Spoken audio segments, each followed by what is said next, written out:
உலக புகழ்பெற்ற தர்காவில் நேரடி ஆய்வு செய்த முக்கிய அரசியல் புள்ளி.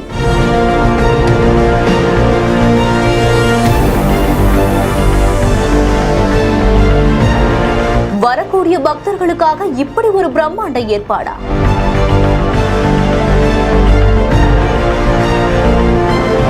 பல லட்சம் ரூபாய் நிதியில் உருவாகும் முன்னேற்பாடுகள்.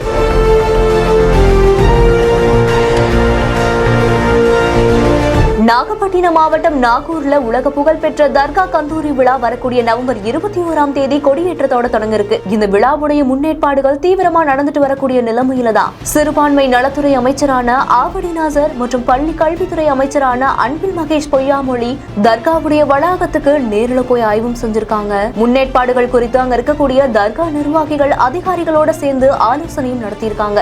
இந்த நிலையில தான் வரக்கூடிய பக்தர்களுக்காக 60 சிறப்பு பேருந்துகள் இயக்கமும் ஏற்பாடு செய்யப்பட்டிருக்கு. கந்தூரி விழாவுடைய முன்னேற்பாடுகளையொட்டி தற்காலிக சாலைகள் மற்றும் அடிப்படை வசதிகளுக்காக 40 லட்சம் ரூபாய் நிதி ஒதுக்கீடும் செய்யப்பட்டிருக்கு.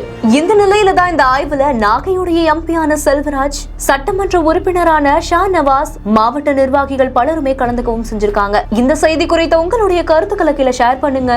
மேலும் செய்திகளுக்கு நம்ம பிஹைண்ட் ஃபாலோ பண்ணிக்கோங்க. இந்த செய்தியை வழங்கியோர் கிராண்ட் பிக்சர்ஸ் தயாரிப்பில் அபின் ஹரிஹரன் இயக்கத்தில் ஆதித்யா மாதவன், கௌரி கிஷன் நடிப்பில் அதர்ஸ் வெற்றி நடைபோடுகிறது. மேலும் செய்திகளை உடனுக்குடன் தெரிந்து கொள்ள பிஹைண்ட் நியூஸ் வாட்ஸ்அப் சேனலுடன் இணைந்திருங்கள்.